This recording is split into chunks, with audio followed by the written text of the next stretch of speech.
Hello, I'm Alex Mansfield, the host of Manny Talks Shooting, and welcome to another episode. This is the shooting podcast where I talk to individuals all across the shooting industry. We'll talk competition, self-defense, concealed carry. If you like this content, check out our YouTube channel, Manny Talks Shooting. And without further ado, let's get to this episode. Welcome back, everyone. Welcome back to another episode of Manny Talks Shooting, the shooting podcast where I talk to whoever I want to within the shooting industry. But first, we have to plug the show's sponsor. The show is sponsored by Go Fast, Don't Suck. So if you need dry fire targets, match jerseys, match shirts, funny memes, go check out Go Fast, Don't Suck on IG, Facebook, YouTube, Instagram, everywhere.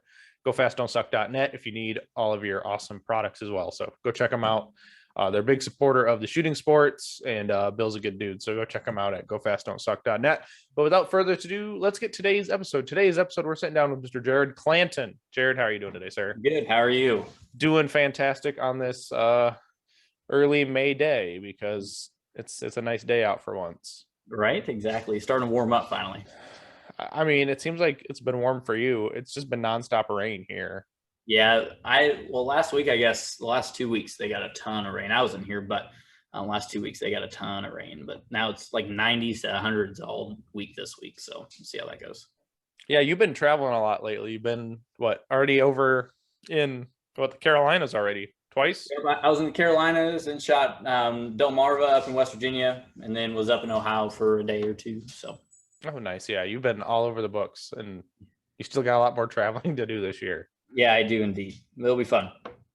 Well, Jared, you and I have communicated a little bit over the Instagram and whatnot, but for the random listener who's listening and tuning into this for first episode, so who is Jared Clanton, and how did you get into shooting? Yeah, so there's not much behind me before shooting wise. I mean, I started shooting, like I grew up hunting and stuff like that and whatnot, but in the actual competitive or the sport of shooting, I've only been doing it for probably about a year and a half, maybe 2 years. I mean, I touched Steel Challenge when I first started, but that was like a year and a half ago. In April this year, it was a year since I shot my first level 2 match, and then a weekend before that, I shot my first class fire match to get classified in carry optics. So it was just maybe a couple months before that I actually started shooting seriously. We'd go out and shoot at a bunch of steel and do nothing, but there wasn't much before that. I played baseball. I'm from Colorado, moved to Missouri is where I'm at now to play baseball at Drury University, but I ended up tearing both my labrums in my shoulders and my meniscus in my knees. So kind of put baseball down after 2 years and changed school, stayed down in Missouri, and then just finished school this December. So right now just kind of worked 6 months doing overnight stuff, and now I'm working part-time at a gun shop so I can shoot still during the summer and whatnot. So shooting's pretty much engulfed my life. There's nothing wrong with that. I won't say nothing wrong with that. No, I thoroughly enjoy it. So absolutely. We both know we both love shooting. We hit that bug, we got hooked, and it's been forever since, right? So exactly.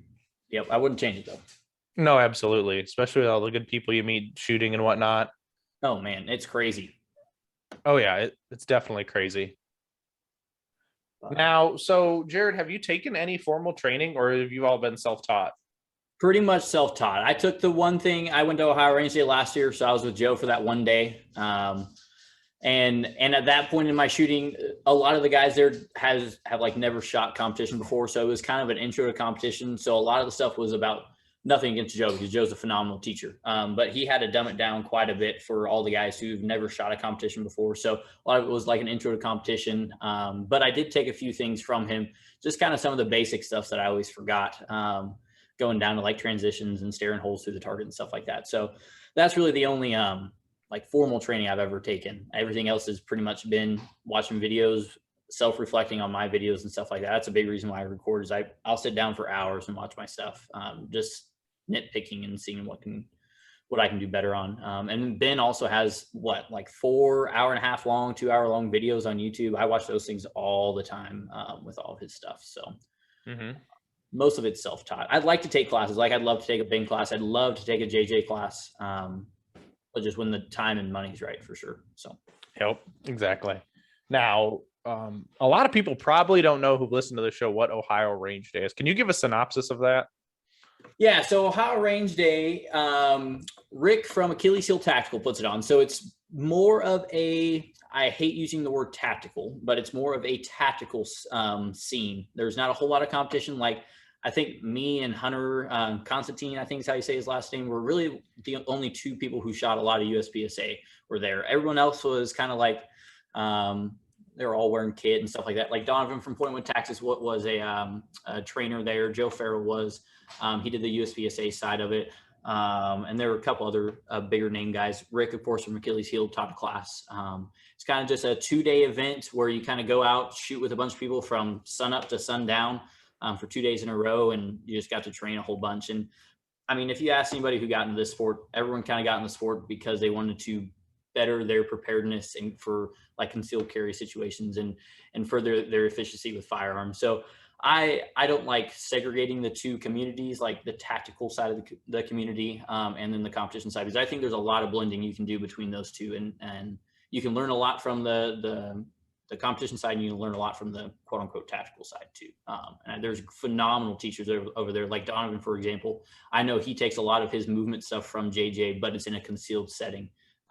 So there's a lot of blending that you can do between the two communities, and I feel like we're getting better at that. Like I'm seeing a lot of the guys from Ohio Rangely last year start shooting more and more competitions, and they're doing good. So I'm happy to see that. But that's like my end goal is to fuse these two communities together and make it one, rather than hating on people called tactical Timmies and then the competition dude and stuff like that. So. Well, there are the tactical Timmies and the gamer fags, right? I mean, right, exactly. I mean, it's how it usually is, the guys who love all their gamer gear. But it's good to see the guys when you come to a local match and you see the guy who's got his war belt on with his Dark Angel medical med kit. And I mean, don't get me wrong, I've got a Dark Angel, I've got a Slim in my range bag. So yeah. Yep. It takes up a lot of space, but it's definitely worth having in the, but I don't know about you. I'll tell everybody on my squad, the med bag's in here. Like, yep. In how I do video, the camera goes up and right down is like right underneath the camera is the med bag. It's like, yep. Make sure you get it on camera too when you take it out there, because but no, I'm a big believer in fusing the two communities. I feel like there's a lot of room for growth there. So oh yeah, absolutely. There definitely is, and we need to get more. It's kind of cool now that the rules allow appendix carry in all divisions. Yep. So you do get the guys who come out and shoot carry optics like Donovan's been doing lately from AIWB.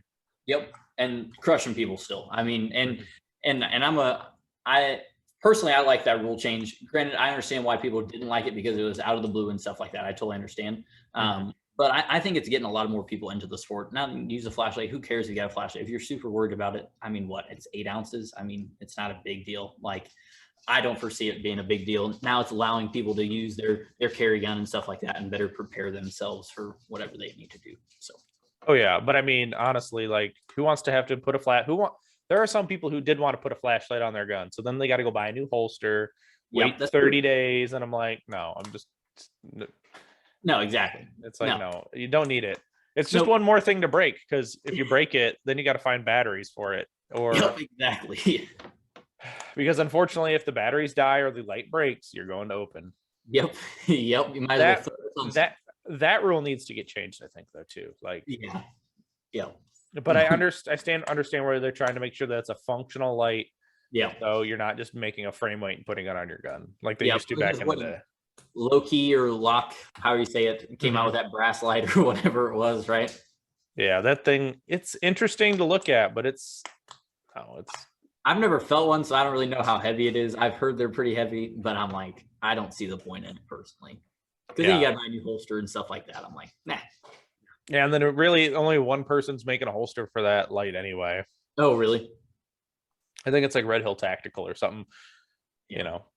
And personally, I feel like when you throw lights on guns, especially outside the waistband, it's, unless you do a lot of modding to your holster, like scoop drawing and stuff like that is close to impossible with it. You might be able to snatch it a little bit more, but scoop drawing with like a light bearing holster is very hard to do because it comes out so much.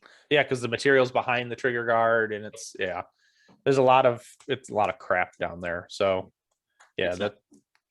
no. Now, speaking of scoop draw, let the people know what you're shooting. Yeah, so I'm shooting a P10F. So it's done it by Monsoon Tactical, which was one of the guys Vinny at Ohio Range Day, and he reached out to me, and I'm shooting for his team with actually Hunter too. Hunter's on there as well, but I'm shooting a P10F Stonebridge Gunworks tungsten guide rod spring, and then their backstrap for that P10F, and it is a phenomenal backstrap, like worth every penny of it. And then I'm using their Target trainer deal too to cover the front of the SRO. And then hitting base plates. I'm shooting Ruben's Reloading 124 grain bullets out of a GX holster. I know you like them. You gotta like Leafs holsters. They're pretty good. Oh yes, it was definitely worth the wait. I think I waited 4 months for mine. I got it like right at the beginning of the madness when it started getting real big. So I waited 4 months for mine. Definitely worth every penny. I just switched at like the beginning of this year to the Guga Reba mag pouches because I broke 5 double alpha racer mags pouches. And I was like, well, I need to find something that's better. I actually broke one of these, but I JB welded it back together. So it's hard as a rock. So we're not breaking that one again, I don't think. And then I just switched to that Alpha Lynx belt too, the double Alpha Lynx belt. And I'm liking it a lot so far. It is super rigid. I think that's it. Did I miss anything? Yeah, that's about it. Yeah, I don't think you missed anything. I mean, you forget to mention that for a while your backup gun wasn't a P10. Yeah, my backup gun was my So all last year I was rocking a P10F. So I had one at that time, had all those the same parts on it. And my backup gun was a Glock 19X. It was my carry gun because it went everywhere with me. So in case my gun went down, I guess I was shooting that one. Luckily, it never did go down. Didn't break the striker. Didn't have any issues. And then I won another P10F at Missouri Fall Classic last year. So that was kind of fortunate. And then now it's becoming my main gun, and pretty much the other gun's just a parts gun. I told myself I was going to dry fire and stuff with it, but I'm dry firing and practicing with the new gun still. It's pretty much a parts gun in case something majorly happens to the big gun or the main gun. Well, it's better to have it, and especially with all the traveling you're doing. Yeah. Yep. Yeah, you don't want that thing has like probably 20 or 25,000 rounds on it, maybe more, because I started with an X5 Legion and had nothing but problems after like 5,000 rounds with it. So sold it, bought that P10F, and shot it since probably August or just before August, maybe July, and put probably 20,000 rounds through it. Have not a single hiccup. So I can't say enough about those P10Fs. They're phenomenal guns, and same with Glocks too. I mean, what I've seen until you start messing a whole lot with them, like shoot this stock Glock, I don't change anything in it, and it's been running forever. I mean, so I was kind of disappointed. I really like that X5 for that first like 3 or 4 months that I had it, 2 or 3 months that I had it. It was running great and absolutely loved it. It was definitely a different feeling recoil because it's a much higher bore axis on it, but it shot really well. And then when I started having issues, I mean, it was stovepipes, failure feeds, double feeds, anything and everything. I couldn't figure out what it was, so just sold it. But, yeah, and that the spring shouldn't have gone out that soon on it either. So no, I did read they said like every 5,000 rounds you're supposed to replace all the springs in it. I looked on their website. Yeah, super crazy low round count, replace all the springs. I even changed, so I thought it was a mag related issue, like my mag springs were going out because I dry fired a ton, or I thought my mag, like the lips on the mag shell were going out. So bought brand new mags. Even stock mags were doing it. So it was some internal. I don't know if it was the ejector or if it was some sort from the extractor rod springs, one of the combinations. I replaced all that stuff and it was still having issues. So it could have been the top of the barrel. Who knows? I don't know. Yeah, that's weird. Now, you mentioned Vinny. I would like to mention that Vinny has jailbait splits. Oh, yes. He's got jailbait splits and he's doing some cool stuff. Yes. With his what are it's not the chunk port anymore. It's what do they call it now? Yeah, the Guinness comp. I'm pretty sure I'm saying that right. Yeah, something like that. Yeah, it's pretty cool. Yep. It's just too bad that I don't have any guns I want to send off. Yeah, I know. That's the thing. Like this P10F was the first one that I could send off because I'd love to send my 19X to him, but it's my only carry gun. I mean, I don't have too many guns. I got my competition gun and my carry gun, and then I got an AR, and that's about it. All my other money goes to primers now, pretty much. Yeah. But I'm hoping I won a Da Vinci at South Carolina. Nice. So I might be selling or trading for a C2 or a Staccato P or something like that, and might send it to him. So we'll see. There you go. I mean, although you could really, I hear those Da Vinci's are really good. So I've heard it too, and it takes Glock mags, and I've got tons of those. So I don't know. We'll see. I don't know, shoot it for a little while, and then it's like if you don't want it, you could probably still get your money out of it. Yeah, my thing is I don't have any interest in shooting PCC. Nothing against PCC guys. I don't have any interest in shooting it. Like not even 2-gun really. I would say that'd be like the best thing is like 2-gun, because then you can load the same kind of ammo. Yep. And then you just shoot it, and then you don't have to have rifle ammo. Yeah, exactly. No, I thought about 2-gun. I did. But I was like, that'd be cool because that might be something I kind of want to get into later down the road. But if I shoot 2-gun or 3-gun, obviously, I'd like to shoot a rifle caliber compared to like a 9mm, something like that. Or you could shoot 2x4 and just shoot all 4 of them. That's true. I could. I mean, but that's really like the big flex because you're shooting what, rifle, shotgun, PCC, and pistol. Yeah. Yes. Yeah. I don't have the money for that right now. Yeah, nobody does, especially with the cost of primers lately. Yeah, exactly. I'm trying to just keep buying them right now, just so next year I can still shoot if they keep going downhill. Who knows? Yeah, I don't think it's going to be pretty. I mean, it's just going to be, you're going to pay what you're going to pay. I don't think it's going to come down at all. No. Hopefully availability is not where it's like, oh, you better jump on it within the first 30 seconds. Right, exactly. And I know like some of the places they got big batches of them and they'll put them out in small amounts, which is good. So then you have them for that whole week or whatever. But who knows? I have a hard time paying more than $100 for primers. Like in that $80 range, I'm like, okay, this is good. Not counting the hazardous fee. So, but yeah, I don't blame you there because I won't buy primers unless I can at least buy 2. Yes, and that's the other thing too. Like I'll buy 3,000 or 5,000 depending on how much they are, and that I feel like I'm getting robbed if I only buy 1,000. Well, you got to pay shipping and hazmat, and then say they open up another 1,000 the next day. It's not like they can combine them and not charge you, right? Exactly. So I'll just like when Powder Valley was having 1,000 at a pop, and I'm like, nope, I'm just gonna pass. It's not worth it. Which Powder Valley now, like I've gotten a ton from them in the last probably 2 or 3 months, just because they upped their thing. I think they upped it to 5,000. I'm pretty sure, right? I think so, probably now. Yeah, and well, they had the cheapest hazardous too, and they had the best prices. So I jump on them every time they come up. But yeah, nope, yeah, that's no problem there. I mean, buy them when you can. So you're shooting carry optics. Yep. Anytime, any part in the meantime that you're going to switch to anything else? I would love to switch to open. Absolutely love to. And I know you saw that. Yeah. Yeah, I did. One of the guys that I shoot with, he just got a new open gun. So he has a backup gun. And I was like, how about you let me shoot that one time? I'll pay for the ammo. And I just want to shoot to see if I enjoy it. Yeah. And honestly, it made me frustrated because it's such a different feeling gun. And I know because it was a 4-stage that you shot 2 sessions with or whatever. You can change divisions or shoot the same division or whatever. And I shot at both divisions, and I saw definitely an increase in performance that second piece or second 4 stages or whatever you want to call it. Right. And I know if I had like a month of it in my hand, I felt like I could do some damage with it.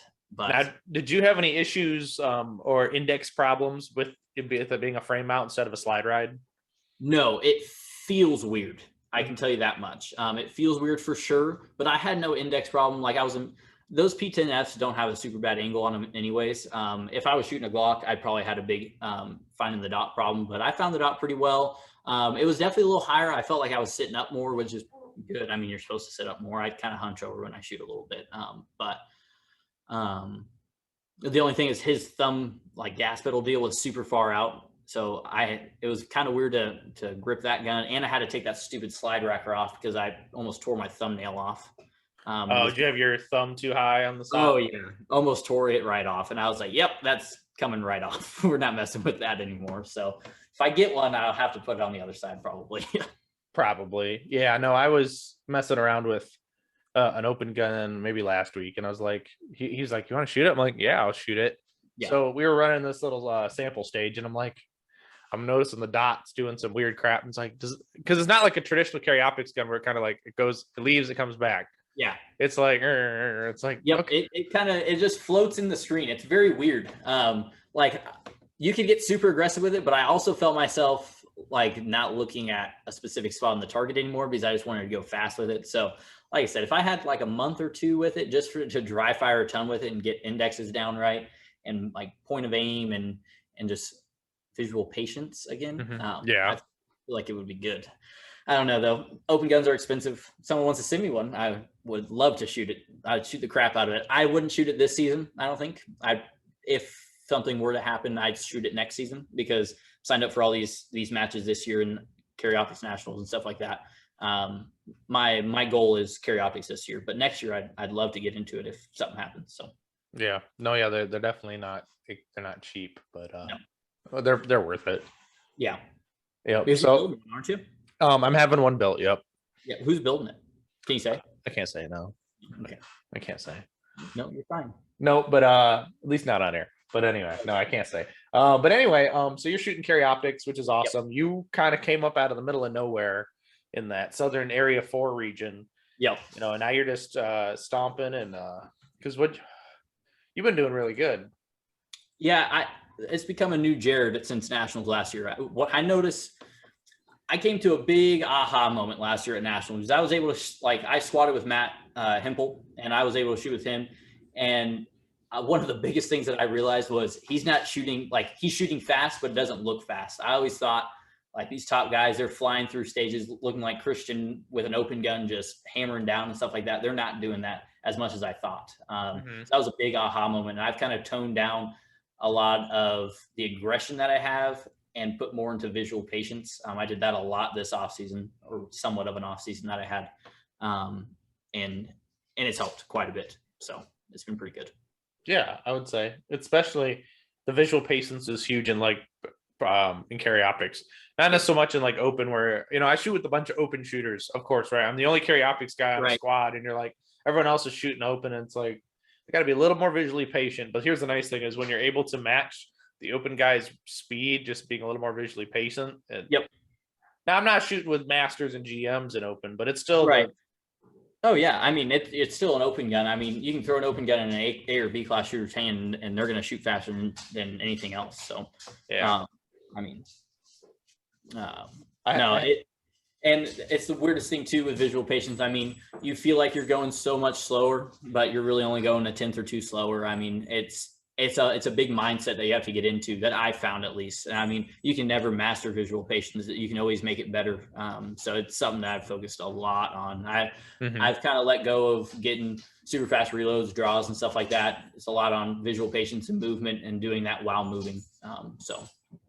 Yeah, definitely. There's big time savers, it seems like, with movement, especially in the, I mean, everyone will save time doing movement, but it really benefits you to keep those kind of raw times down with being able to blend positions, move. Yep. It's a big deal. Yep. Now, what are your current goals right now? You're already a GM, so there's one of them. Yeah, which GM was a goal. I mean, it was cool to make. The classification system is like standardized testing for me. I was never a good standardized tester to begin with. So school wasn't great for me. It was okay. I mean, I'm not going to say I've flunked everything or anything like that, but standardized tests were always bad. Same thing with classifications. I always thought, I just kind of forgot about it. And then one day I was like, holy crap, I'm at 94.8% or whatever. And I was like, I could make GM. So that next classifier, I really focused and hammered down on it and made GM. So that was cool. Goal complete, I guess. My next goal, so I got Dragons Cup next weekend, which will be just past when this comes out or whatever. There's 20 or 30 GMs shooting that one, so it'd be super cool to make top 5 there. I mean, there's a lot of good shooters. Christian shooting Carry Optics, JJ shooting open, but Max is going to be there. Otanfo Timmy is going to be there. I know I'm forgetting a couple other good GM shooters. Matt Chua is going to be there. I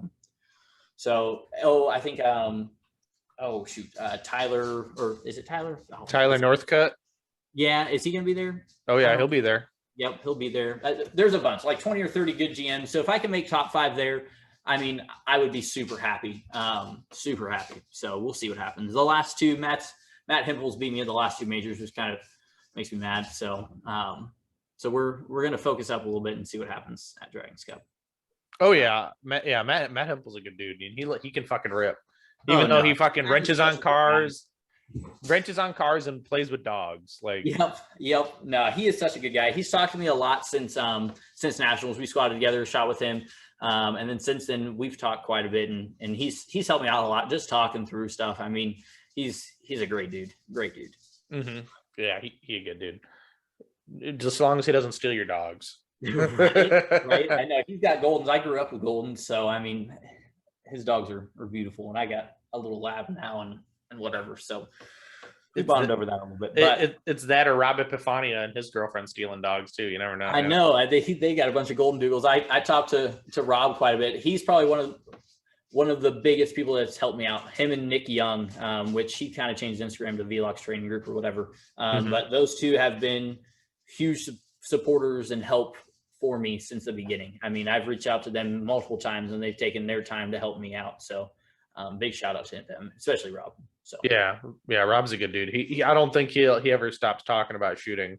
Yeah, no, and he goes into he goes over my head a lot, and I just kind of shake my head and say yeah, and then I'll go back and reread it days later, and then start picking it apart and whatnot.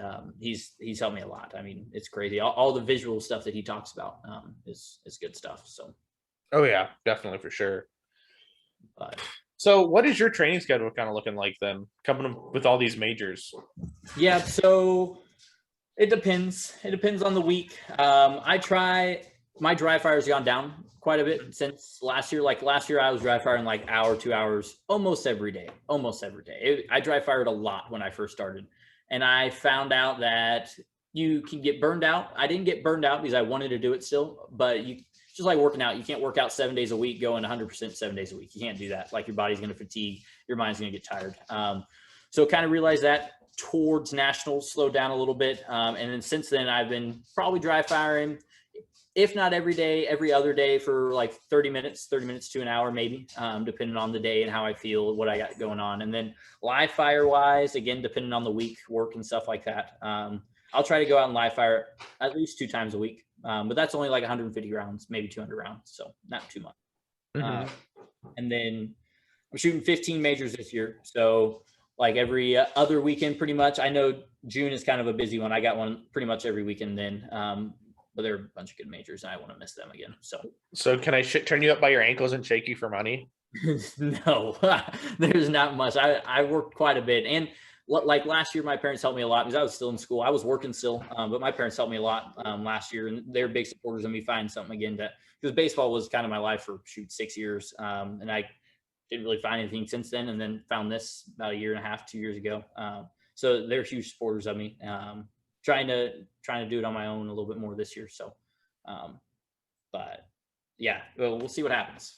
Yeah. So what majors because we know you went to the Carolinas and shot a couple matches there. Yep. What's the rest of your schedule looking like then after Dragons? Yep. So after Dragons, I'll have Oklahoma Sectional, which is the beginning of June. Then I have Kentucky. Then I have Cornhusker Classic. So Kentucky Sectional, then Cornhusker Classic, which that's like back-to-back weekends, which I'm not super happy I did that because I did that 1 or 2 times last year, and you definitely get tired. But I kind of cap like 6 or 8 hour drives. So those are right all on the borderline.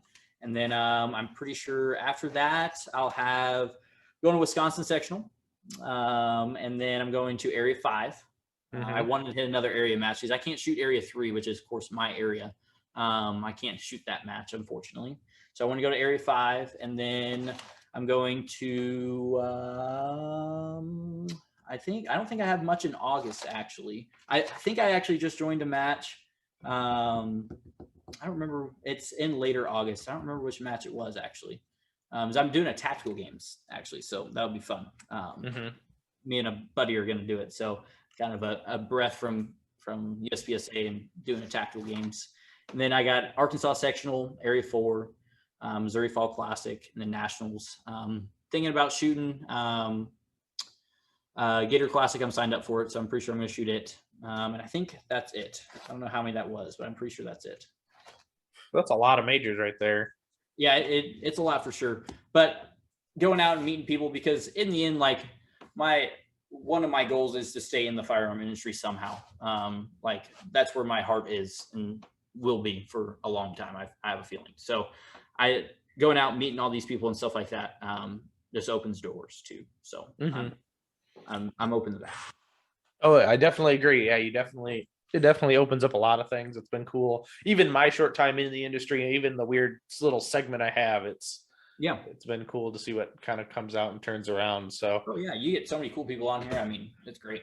Well, and just being able to call somebody or DM somebody and make something happen is kind of cool. So, it's definitely been helping now that we're coming up on. This will be episode 51 when this airs. So, okay, yep. So this will be episode 51. So, it's been a long time in the making. We should have been to 50 a long time ago, but I slacked at some point and that's all right. Took a break. But so if I remember correctly on your socials, well, you have 2 socials now because you feel like you've been shadow banned. Yeah, all of my tags, like I had like John Luke from Rooms Reloading, he messaged me, and then a couple of the other guys, they're like, we're not getting your tags anymore. So I was like, well, I guess I'll make a new account. So I didn't want to by any means, but I was like, well, if no one's seeing my stuff, I might as well make a new account. So well, and it's so hard when it comes down to that, and I kind of feel your pain too, because I was doing kind of pretty well, and then it kind of all petered off into like nothing again. Yep. But as soon as I had one post taken down, it really clinch pinned me for a little while. So yeah, I've had a fight probably 3 or 4 of my posts and a bunch of my stories. So I kind of figured, I was like, well, I'll make a new account as a backup. I'll try to keep them both going and see what happens. If this one opens back up, then I'll put all my stuff on this one and maybe a couple things on this one. So we'll see what happens. Yeah, for sure. And it's a pain. Having the multiple IGs, it's not like it's not ideal, I guess. Cause then, you're messaging someone on this one and then you're messaging them on this one. Exactly. Because then if people have questions and stuff like that, they don't know which one to ask, because I get questions quite a bit and I love answering questions, but I don't want to feel like, oh, am I going to bother them on this one? This is like personal page now, and this is a shooting page, like which one to contact. Like I don't want that to happen. If someone has a question, I want them to ask me type deal. So. Yeah. And for sure, like, I know it's a pain in the butt is now, I don't know when it happened, but people on Messenger can message you now on Instagram. Oh, I did not know that. So yeah, like people on Messenger can message you, because I've had the same person use multiple different venues of getting a hold of me. And it's like, okay, like we have 3 different conversation chains. It's like, yeah. So is that why there's a phone next to your DMs now? Is that why? No, I think, well, you can video call me. Well, I shouldn't say that. People can video call me. It's just how it's set up. But like, I don't know, something integrated on Meta or Facebook or whatever their brand, their company's called. They've integrated something. So that's weird. I didn't know that. Yeah. Yep. It's not. It's just like when someone messages you on Instagram and then they decide to text you on your phone. It's like it's like one place, guys. I love y'all, but it's like, wait, if you have my cell phone number, use my cell phone. Yep. But that's no big deal. But no, and you recently started. Have you taught your first class yet? I haven't. So I've had a couple of people message me locally about later in the summer, once things start to calm down with their work and whatnot. But I'm super excited for that. It's something I wanted to do for a while, and I feel like I'm at the point where I can offer something to people for price. That's the hardest thing for me. Is I like doing a lot of things out the goodness of my heart because people help me a lot. But there's also a point where you're taking time out of your own day to do stuff too. So, right. So you want to go over that with the listeners real quick? What you kind of got going on? Yeah. So if you're in kind of the like central United States, I'm in Springfield, Missouri. So southern Missouri. I'm starting classes. So at my range, they're letting me do that, taking a couple of people at a time to teach like intro to USPSA classes, or if say you're an A or B class shooter and want to progress your skills, offering like a movement class and stuff like that. Or if you're buying your first handgun type deal. I would love to do that because I'm a big believer in getting people into the community as quick as possible and letting them understand how to safely operate and correctly handle a firearm. So I'm starting to do that. I'm not going to travel for anything just yet because I do have a lot going on this summer. Like I said, just graduating and stuff like that. So a lot of balls in the air right now. But that is something I really want to do. And hopefully later down the road that can open up into traveling and teaching classes and stuff like that. So we'll see what happens. But yeah, that'll be cool. That will be very cool, to be honest with you, because then you'll be able to get meet more people, spread your growth, spread the good level of competition shooting and all that good jazz.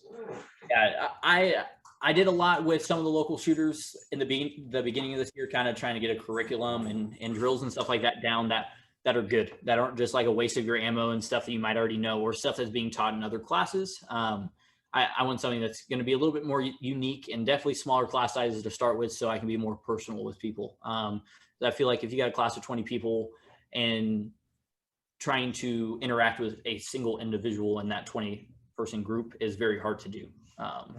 So I'm trying to keep them smaller just so I can interact with more people, or give better interaction to those people. Does that make sense? So. Right. And you say like a class of 20 people, I always think of nothing against Scott, but Scott's class photos, and there's like 25 people there. I'm like, yeah. Oh my Lord. Well, then luckily he's doing it in 2 relays. He's usually got and an AI. I'm like, okay, that's manageable. That's a lot of fucking people on the range though to worry about. What the fuck are they doing with the gun? Like, exactly. Because I don't know if you've ever seen anybody in a match kind of like dick around with their gun like behind you or something, like in a match, not necessarily at a safe table, and you're like, then you got to keep your eyes like on them all day. Yep, exactly. And not that I don't care, but I don't want you to get yelled at, and I don't want something bad to happen. Exactly. And sometimes you're squadding with people that you don't know, and you don't know their one understanding of the rules and or safety principles, I guess. Like understanding their firearm. Yeah. That's. Yeah, I totally understand that. Yeah, but no, God, 25 people classes would be crazy. It's a lot of people, and if you have an assistant, then maybe. But because how big are big classes? They're like maybe 10 or so people, but a lot of the people that go to those classes are competent shooters. Not saying that everyone's not a competent shooter, but you're talking about A or B class shooters that understand probably their firearm a little bit more than like a beginner guy type deal. So. Yeah, I will say I've been to 2 sim classes, and we had a lot of new to USPSA guys and or very low level like CED class guys, like, and they got a lot out of those classes, but you only had to tell them once if they did kind of something questionable. Told them once, and they kind of squared back up, and it was all good that way. So right, exactly, and I think. Like that's a good student, and one that's a good student, and 2, I think a lot of people are like that. Is they don't know, so they're going to do it because they don't know. But as soon as you tell them not to, I mean, they're going to realize, because most people are smart enough to realize that you're messing with firearms, and that's nothing to mess around with a lot of the time. So, yeah, like I don't know about you when you grew up hunting, we shot shotguns a lot. Yeah. So we really didn't have hearing protection when we went hunting either. So it was just like you'd be like a lot of people don't realize they need hearing protection. Like they go to the range. It's like, I'm super sensitive about my ears now. Like even before I got into shooting, like I really don't like loud noises. Yeah. Like, which is really weird. I love shooting, but like, I don't go to concerts just because one, I don't like the big crowd of people. Yeah. Crowds are no good. Well, and then like, it's usually you go to a concert and then they start a mosh pit or something. And you're like, really, people? Like, you just like, why do you want to punch each other? Like, exactly. What is the point of this? Right. Just to get a free t-shirt, maybe. maybe but, I guess. But I'm very protective of my ears, like in my hearing. You gotta keep it safe. Yeah, no, I am too. I've burst both my eardrums, I think, twice.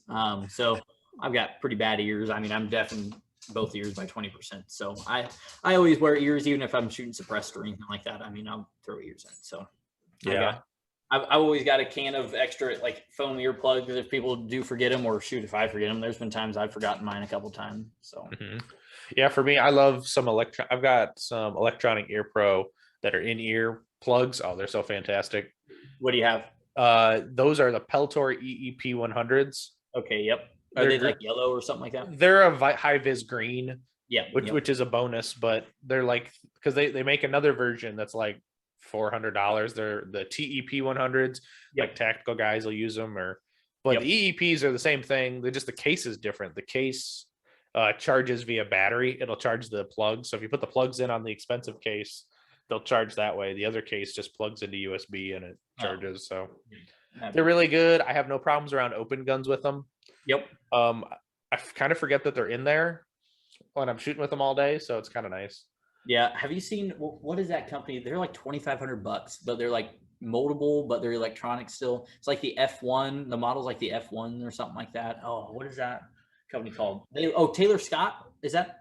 Oh, I think that might be it. It's like a guy's name, I believe. But I know Donovan wears them and stuff like that. I think JJ sponsored by him too.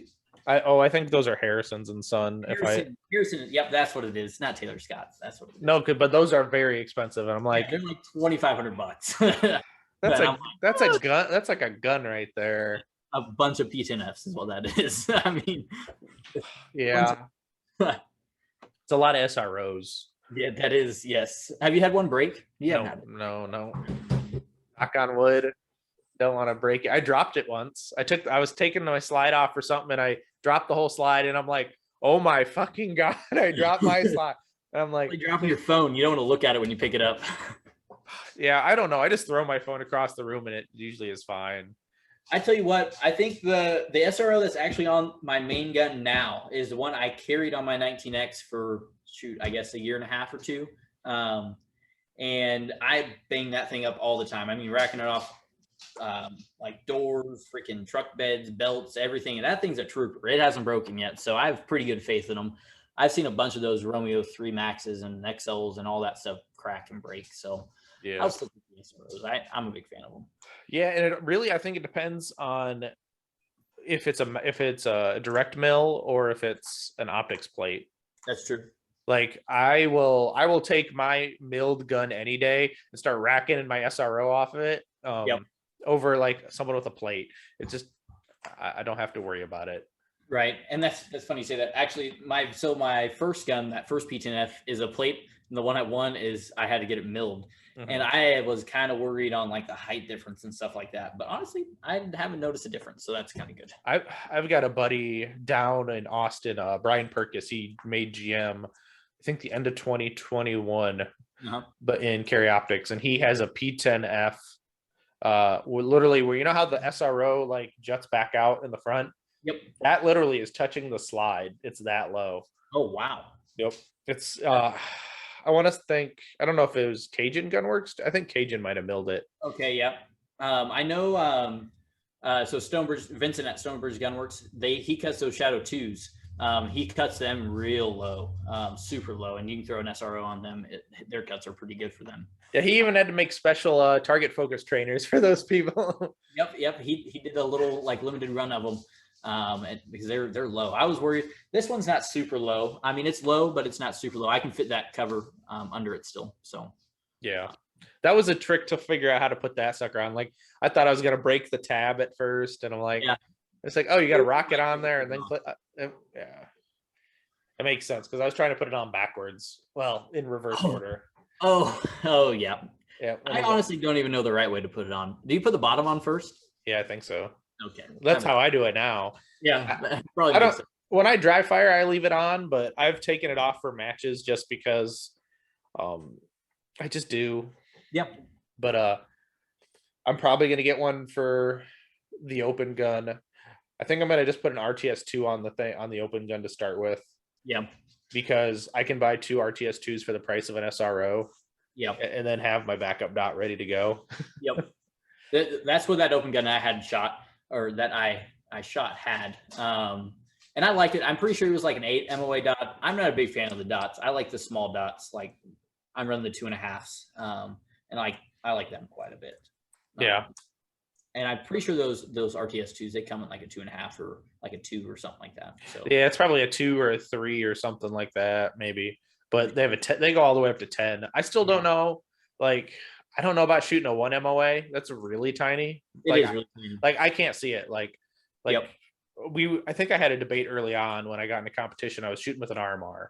So I was doing the 3.25 dot. Yep. And then I went to a 5 MOA SRO.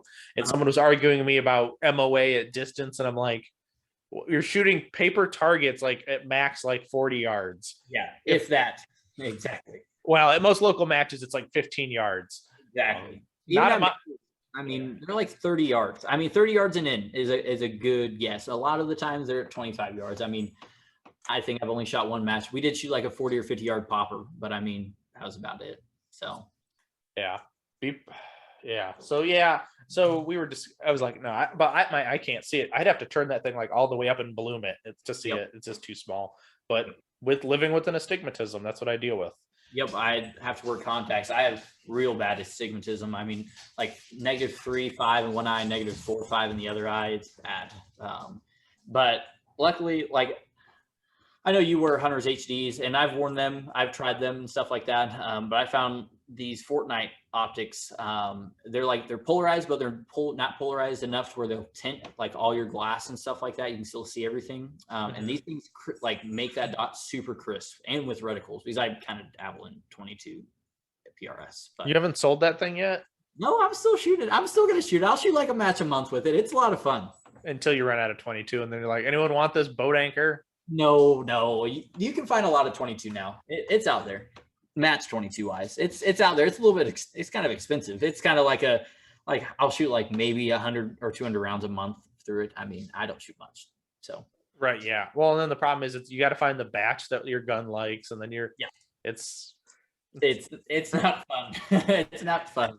But that's what you do is then you put that ammo that the gun doesn't like, you just put it in the rimfire pistol division for like Steel Challenge or something, and just right get a 1022 and just start wailing with it.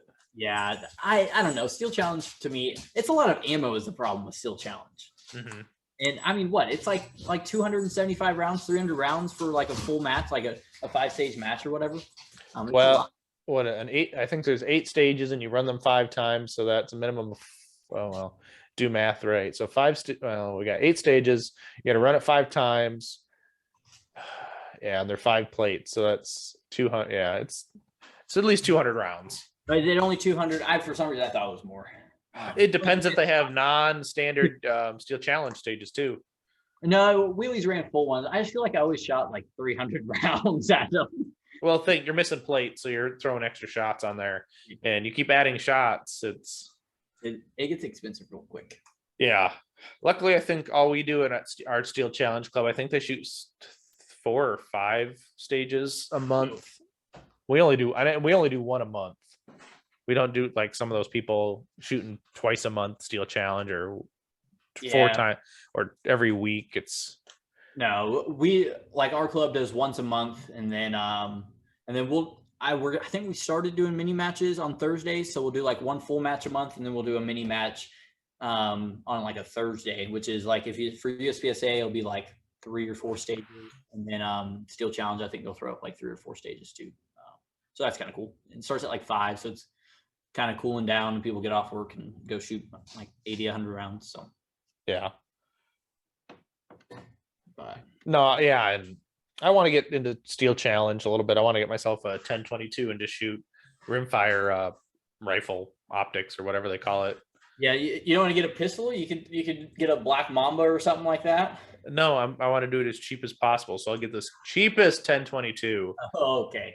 And be like, as long as it has a spot for Picatinny, and be like, I don't care if it's like the synthetic brown wood looking stock or whatever. I'm just like, ding, ding, ding, ding, you know. Yep. It might be fun. I don't know. I like the running and gunning.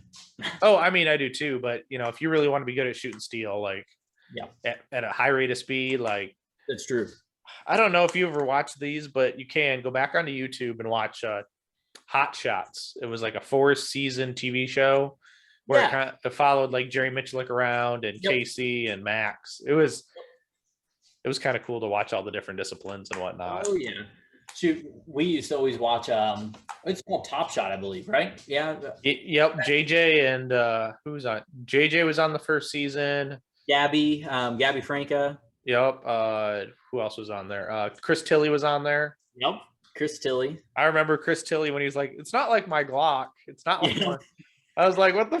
Fuck? And all I know is Chris Tilley was shooting SVs when I found out about when I from watching like different videos, it's like SVs, and he's talking about this Glock on this TV show. I'm like, "What are you talking about?" What are you talking about? Yep. That's funny. No, we used to watch that religiously. Shoot, my mom came out and watched a match because they still live in Colorado. They came out and watched a match, and Gabby was there. She was freaking out. I was like, "Mom, it's okay." She's like, "She was on Top Shot. She was on Top Shot." I go, "I know, it's okay." She's human, right? It's like exactly.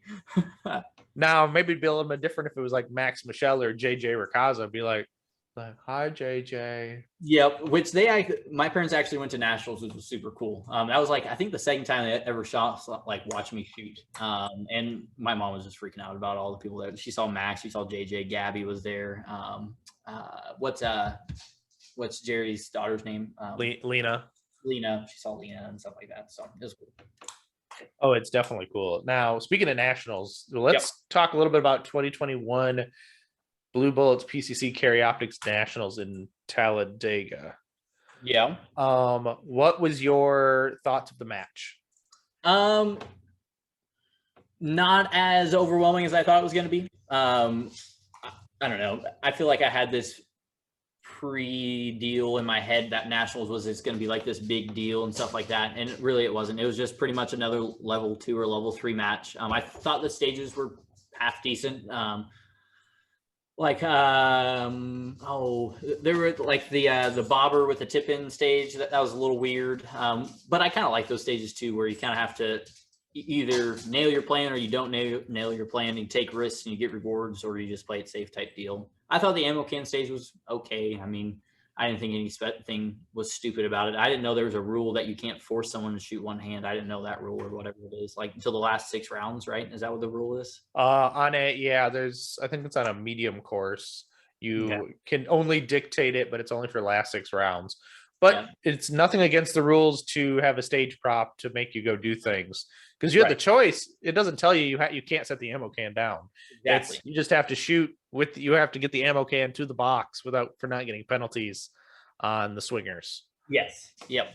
So I don't know. I thought the match was okay. I thought parking was, like, everyone complained about the parking and stuff like that. I didn't think parking was that bad. I mean, you can't have everything, right? I mean, I thought it was a great facility. I thought the bays were in good shape. It kind of sucked that the evenings we got kind of shut down pretty quick because of light. I know there's a couple squads that were still shooting in the dark, which that's not fun. But I thought it went pretty well. I thought the ceremony at the end went pretty well as well. But yeah, it's pretty exciting to go to the Speedway, right? Yeah, I'm excited to see what's going to happen this year, because they made it earlier, so hopefully we'll have more light.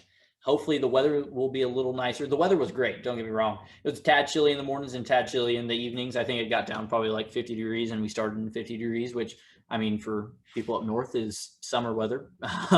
It's short weather, that's for sure. Exactly. But I think pushing it forward to September will help out with that. So we'll see what happens. I don't know. I think it's going to be good this year. I'm super excited to see how this whole only carry optics nationals works. And I mean, there's just so much competition and heat in carry optics right now. It's going to be interesting to watch and shoot in. So yeah, I will say it'll be nice to see it again, because it almost was like it was a standalone match, because there wasn't a lot of the top PCC guys who normally shoot pistol either. So it's like, I think it's a pretty realistic, but it gives nobody the excuse. Even like Max Leograndis, he'll come probably shoot carry optics, and maybe it depends on what they do to the division, I guess. Yep. But luckily enough, with the new bylaws, they can't just change things out of whim. So exactly.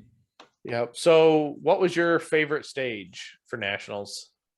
Oh, my favorite stage for nationals. I'm trying to think.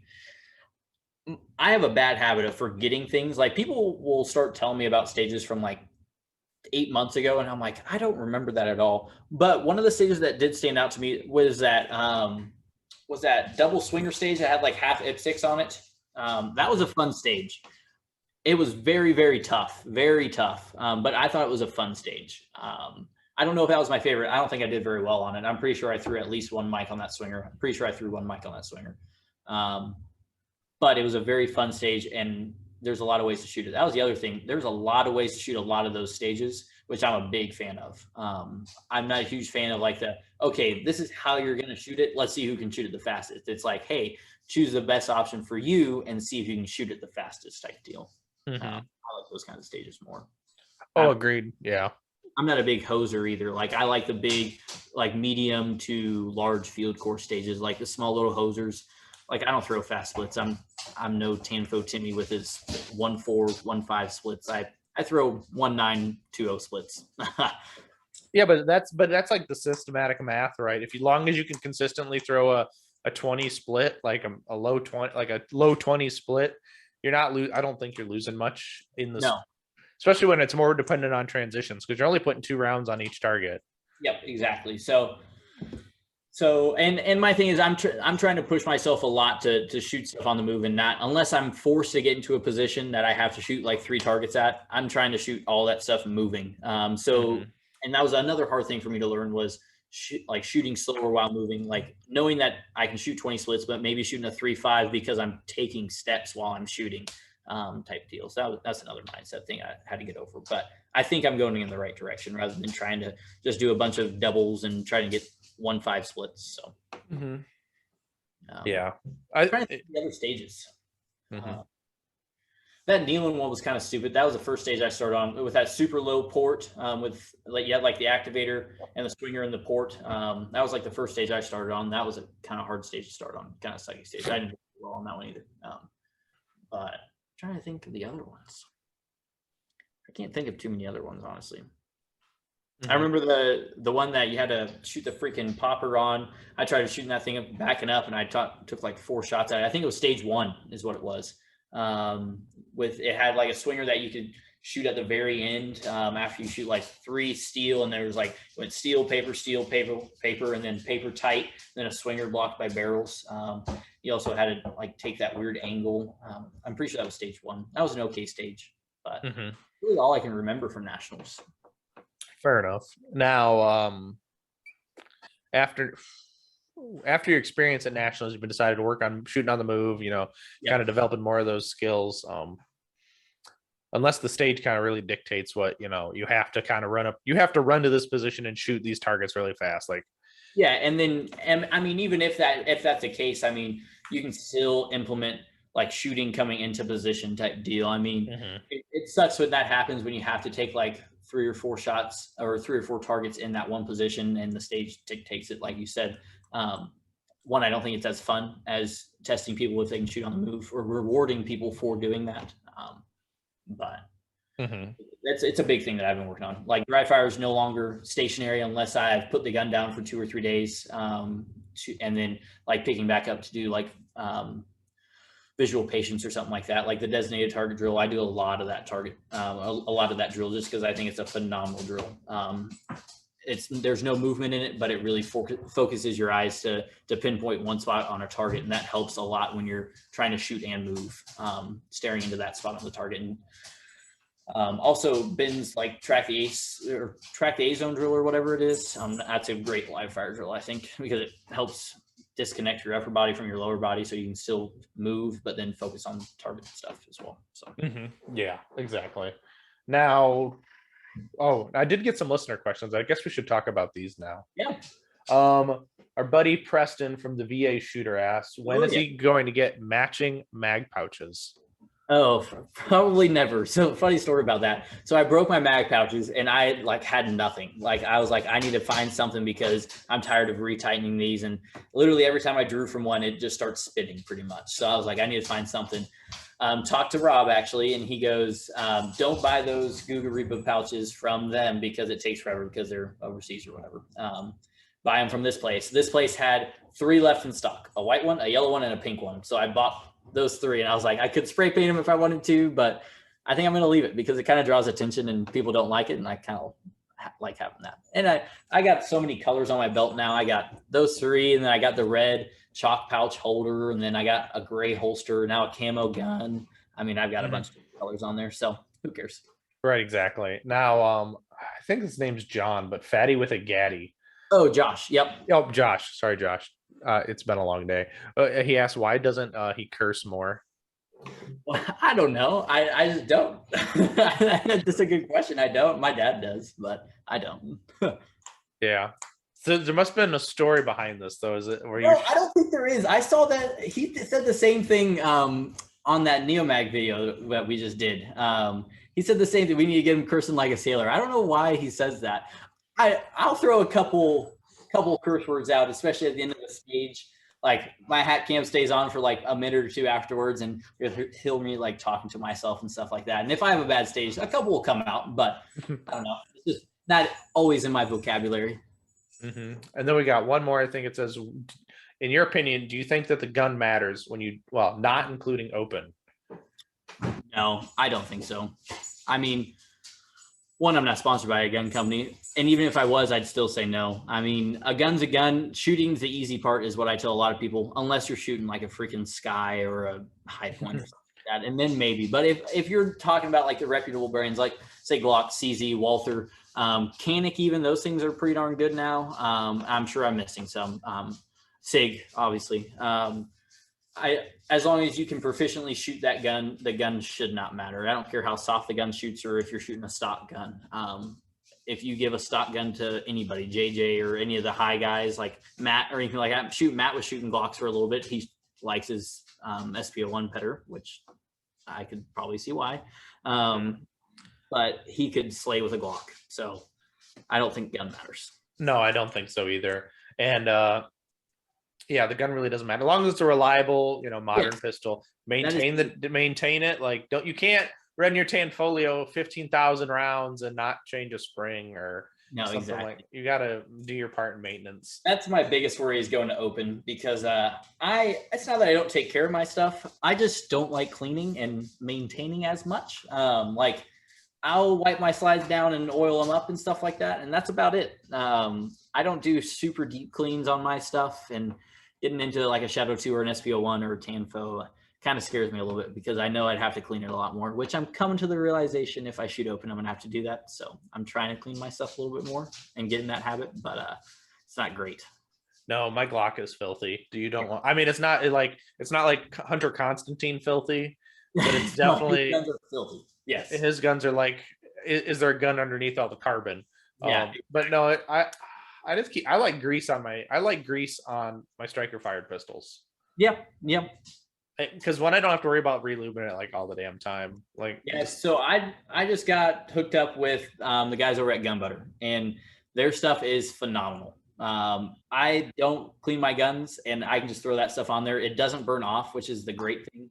Like my gun's still oiled probably from West Virginia, which was 2 weeks ago, and I haven't touched that thing. So I'm a big fan of it. It's made cleaning my guns a lot easier because I don't have to. I can just keep lubing her up and it stays right on there. So, I mean, when you can see through the slide and the frame, I don't think there's going to be a whole lot of maintenance you have to do on that gun. Where you take a Tango and you can't see straight through that, then you're probably going to have to clean it a little bit more. So, yeah. That's why Classic Fantastics for now. Yeah, exactly. And now, I hate this debate, but I want to know your opinion. I'm not going to judge you for whatever your answer is. Now, what's your opinion on them adding, because there have been talks about adding 2011s into carry optics. What are your thoughts? Honestly, I could care less. I don't know. All the guys that like carry like those like STIs, like staccatos and stuff like that, it allows them to shoot competitively into carry optics without going to open, because it might be a kind of unfair for them to go to open because yes, it's a single action gun, but I mean, it's hindsight a carry optics gun. I don't think it hurt my feelings. I feel like carry optics would get a lot more competitive. And if you didn't have one of those guns, you might be falling behind a tad bit. But like I said, again, gun doesn't really matter too much, I don't think. So single action deal, I don't know. Yeah. I don't know. I'm up in the air about it. I'd like to see them not do any changes for a while now. And sorry if you have a single action gun, go buy a Canic for $350 and shoot carry optics. Yeah.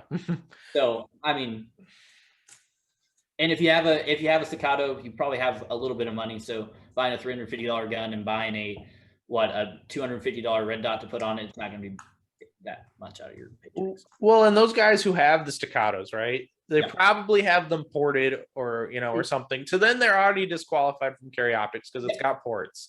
And then you're shooting. Yeah, and I mean, especially if you get like an XC. Those XCs are becoming so popular. They were popular and they're still becoming popular. A lot of people are starting to shoot them, and they're going to open, which sucks for them because they're shooting 9 minor and open. But I mean, it is what it is. If you want to get competitive in the sport, then go buy something else. You can still be competitive and open with a 9 minor. I mean, you're not going to be a national champion or anything like that, but you can win locals and stuff like that with it. If that's all you want to do, then sure, go for it. Yeah, like if you're a 3-gunner, they've got those what's that big 3-gun? Oh, that Erebus, the Atlas Erebus, that slide ride with the comp. That's pretty successful too. But exactly. Yeah, but I honestly think I'd love to see new people come to the sport, but I think the guys who are I hate to call them tactical Timmies, but they kind of are, and they've got the staccatos. They don't want to get their egos hurt and come to a match. There's the ones who are just like, I'll just stay in my little bubble. Yep, and their biggest reason, like I'm not harping on, because I know people who are like this. They complain about having to go to open with their staccato and stuff like that, and I'm like, it is what it is. Like, just come shoot a match. Like, who cares how you place an open? Like, yeah, if someone beats you with an $8,000 major gun, let them beat you. I mean, because they were shooting a $9,000 major gun and they've probably been shooting it for a lot longer than you've been shooting your XC or whatnot. If you want to get into this sport and be competitive, then yeah, save your money, buy or sell one of your staccatos and buy a major gun. Or their Triarch, or their 1500th rifle that they've got sitting with their maul. I know a guy, I won't say his name, but he's slowly selling all of his stuff so he can buy a major open gun, because he realizes like minor isn't going to get the job done if you want to be competitive and open. So, that's the unfortunate part. It just isn't. It's not when you're allowed major power factor with major points. So yeah, exactly. But we're getting near where I'd like to call it the end of the show. I've got a couple more questions for you though. I steal this question from Jedi because I loved it when he was doing it on his podcast. What are things that people can either start doing or stop doing to get better? Okay, this is a good question. I think it depends on where they're at in shooting as well. If you're starting off or if you're like an A or B class shooter, but I would stop dry firing for hours and hours on end, because that is something I learned. Know that your body has limits and your brain has limits, and dry fire with a purpose and do it for the amount of time that you need to get the job done, if that makes sense. Don't dry fire for an hour and a half or 2 hours, one, to post videos on Instagram or something like that, or because you're angry. Because I learned once you pass that like 45-minute mark, an hour, you usually start getting pretty angry because you're messing something up, and that's the reason why you're still dry firing. I mean, most of the time that's what happens. So dry fire for 30 minutes a day, do something like that. Stop dry firing for 2 hours a day. Let your body rest, and it's okay to have rest days. That's one of the biggest things I tell people too, is like, if you're plateauing or something like that, put the gun down for 2 or 3 days. Like, don't touch it. Like, watch videos if you want, like watch yourself shoot, that's fine, but don't touch the gun, and pick it back up, and don't start slow by any means, but start with a purpose so you can learn something from what you're doing. So. Mm-hmm. Oh, exactly. Yeah. Like I'll be honest with y'all, I haven't touched a gun other than shooting it like in about like 2 weeks now. Yeah, I mean, and sometimes that's what you need. I mean, I don't know. I've kind of taken the Mason Lane approach to it. It's like, if I don't feel like it or want to feel like doing it, it's like, nope. Exactly. Yep. And I haven't seen like I have not seen a degradation in my skills. Yep. But I mean, I'm probably not making any breakthroughs either, but probably not. But I mean, as long as you're not seeing any decrease in skill, it's not a bad thing by any means. And who knows, if you start again in like a week or two, you might get a aha moment, and then you make a huge jump rather than just kind of plateauing still or something like that. So. Oh yeah, absolutely. Now we are time to the part where the guys who pay the bills get their bills paid. So let's go ahead and plug those sponsors. For me? Yeah, for you. Not mine. No one wants to know mine. Well, I have one of those yours. No, so I've got a couple that have helped me out a lot. So Monsoon Tactical, obviously. So they did up my gun and got me situated with my gun. Ruben's Reloading. He's a phenomenal dude. Huge supporter of the community. Both sides of the community too is a big reason why I like supporting him. Of the like tactical side, if you want to call it that, and the competition side. He's based out of Oklahoma.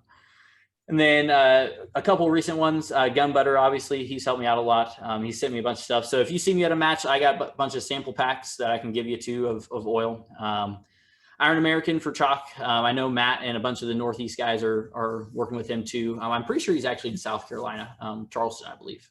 Is that North Carolina or South Carolina? I don't know. It's somewhere in the Carolinas. That's all I know. Fortnite Optics. But yeah, there's I'm super grateful for the people who have reached out in this community and have helped me. And I get my jerseys done by a local guy. They're called Rogue Custom Apparel, but they're super cool. They're like 5-10 minutes from me. So they've helped me out quite a bit too. And then of course my parents. I mean, my parents helped me out a lot too. They're probably the biggest sponsor out there. So That's awesome. Yeah. Now, where else can they find you? I know you've got multiple socials now. So yeah, unfortunately I have multiple. I've my main one, or was my main one, it kind of shadow banned, kind of not, who knows. Is just Jared Clanton 7. And then I kind of made a new one, the official Clanton shooting page, or official Clanton shooting, I believe is what it's called. It's only got like a couple hundred followers on it right now. So if you want to follow me there, I'm going to start posting a lot more match videos and breakdowns on that page, and then more like the shooting, just like random shooting stuff, probably on the other page until things work itself back out on the main page. So we'll see. Mm-hmm. Well, that's awesome. Well, Jared, thank you for coming on, dude. It's been fun. And I think people have gotten a lot out of this one. I know I did. And it was always fun to sit down and chit chat with you. Thank you again for coming on. Thank you for having me. It was great. It was awesome. It was fun. We'll have to bring you back on at some point. I know that for sure. So next, oh my God, I almost forgot how to do my outro. Listeners, thank you for watching. I greatly appreciate it. But until next time, get out and do the things. And I'll see you on the next one.